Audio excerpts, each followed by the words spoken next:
Hello aspirant, इस class में हम थोड़ा समझेंगे कि हमें सीसेट की तैयारी कब से स्टार्ट करनी चाहिए। जो बिल्कुल फ्रेशर स्टूडेंट हैं वो चाहते हैं कि हम कब से सीसेट की प्रिपरेशन शुरू करें और सीसेट कितने टाइम में हमारा कवर हो सकता है।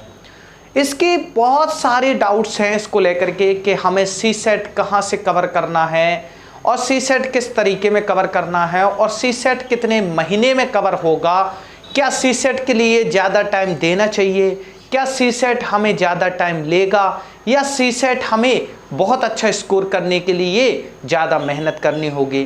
तो सभी को पहले तो ये जानकारी होना बहुत ज़रूरी है कि सीसेट सिर्फ क्वालिफाई नेचर का है। हालांकि प्रीलिम्स में दोनों पेपर क्वालिफाई नेचर के हैं, पर सीसेट एक ऐसा क्वालिफाई नेचर है कि जो सभी के लिए समान क्वालिफाई नेचर का रहेगा। अब समान क्वालिफाई नेचर का मतलब क्या है कि आपका पूरा 100% में से आपका 33% होना चाहिए।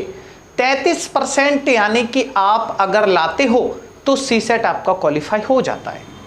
यूपीएससी ने सीसेट रखा किस लिए? फिर यूपीएससी ने सीसेट सिर्फ इसलिए रखा है कि जिससे बच्चे की कॉपी जो हमें चेक करनी है, यूपीएससी कहती है कि कॉपी जब हम चेक करें तो उससे पहले हम सीसेट को देखें कि सीसेट अगर बंदे का क्वालिफाई है तब तो हम उसका जीएस का यानी कि जो फर्स्ट पेपर की कॉपी है वो आपकी तभी चेक होगी, वरना ओएमआर सीट आपकी चेक नहीं होगी। पहला क्लियर हुआ कि हमारा सीसेट इसी मुद्दे को नज़र रखते हुए सीसेट हमारा इसलिए रखा गया है कि हमारा ये पता चल जाए कि कितना क्वालिफाई है और क्वालिफाई क्यों रखा, उसकी वजह यही है।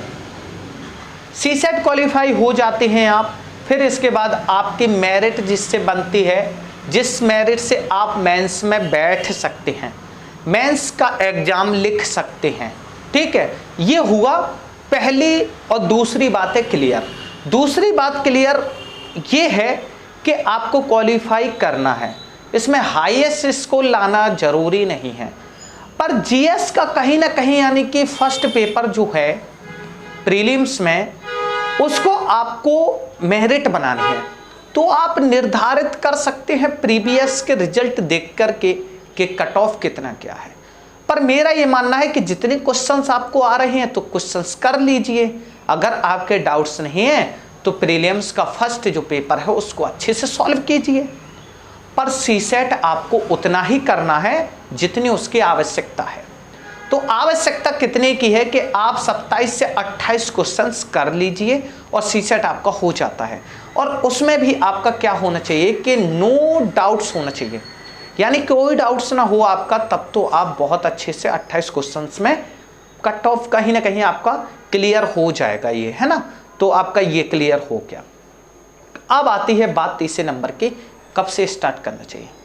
तो जो बिल्कुल फ्रेशर हैं उनके लिए मैं कहूँ कि अगर आपके पास अभी टाइम है, जो एस्पिरेंट 2024 में एग्जाम्स नहीं देना चाहता है वो अभी सीसेट को टच ना करे। अगर करना है टच तो वो कैसे टच करे, वो महीने में एक बार सीसेट का एक चैप्टर देख सकता है। अगर किसी की मैथ्स वीक है, देखो 3 चैप्टर से मिलकर के अहम भूमिका निभाता है सीसेट। पहले का नाम है कॉम्प्रहेंशन यानी कि बोधगम्यता, दूसरे का नाम है सब्जेक्ट यानी मैथ्स और तीसरा है हमारा रीजनिंग। तो आपको करना क्या है कि जिसका कॉम्प्रहेंशन, तो देखो ऐसा है कि मैं स्वयं कह दूं तो कॉम्प्रहेंशन में खुद नहीं कह सकता, कितनी भी प्रैक्टिस करूं तो भी हो सकता है कि डाउट्स रह जाए। पर मैथ्स और रीजनिंग ऐसा नहीं होता है कि आपका डाउट्स रह जाए और आपको लगे कि नहीं बहुत अच्छी प्रैक्टिस की फिर भी आपका डाउट्स रहे, तो ऐसा कुछ भी नहीं है। तो आप क्या कीजिए, कॉम्प्रहेंशन को थोड़ा सा साइड में रखिए, मैथ्स और रीजनिंग पर ज़्यादा फोकस कीजिए। पहला बात है कि जिसकी मैथ्स वीक है वो अभी से प्रैक्टिस करे। कौन? जो 2024 में एग्जाम्स देने वाला है। किस तरीके में करे? अभी उतना टाइम है, जैसे 3 महीने का टाइम है अभी हमारे पास जनवरी आने के लिए। तो 3 महीने तक आप वीकली सीसेट लगाइए, डेली सीसेट मत लगाइए, वीकली। यानी कि वीकेंड में आपको एक बार करना ही करना है, सीसेट सॉल्यूशन निकालना है। ठीक है, कोई अब चैप्टर उठाइए, एक चैप्टर को सॉल्व कीजिए। अभी मेंस पर फोकस करना है हर उस स्टूडेंट को जिसका टारगेट 2024 है।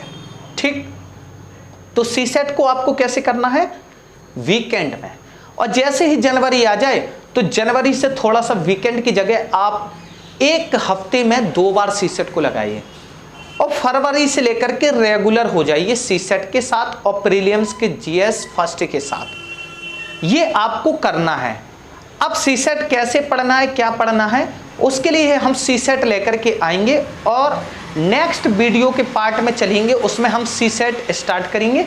तो सीसेट आप यहाँ से भी कर सकते हैं, जिसको सीसेट हिंदी माध्यम में समझ में आता है और इंग्लिश मीडियम में समझ में नहीं आता। तो बहुत से टीचर ऐसे हैं कि इंग्लिश मीडियम यानी इंग्लिश में करवाते हैं, हिंदी में क्या करेंगे, बोलेंगे, इंग्लिश में उसका सॉल्यूशन देंगे। तो बहुत से स्टूडेंट इसमें कंफ्यूज रहते हैं। तो हम हिंदी में सॉल्व करेंगे। तो मिलेंगे नेक्स्ट पार्ट के साथ कि किस तरीके से हमें सीसेट सॉल्व करना है, उसको सॉल्व करेंगे स्टार्टिंग से बिल्कुल। ठीक है, जय हिंद, जय भारत।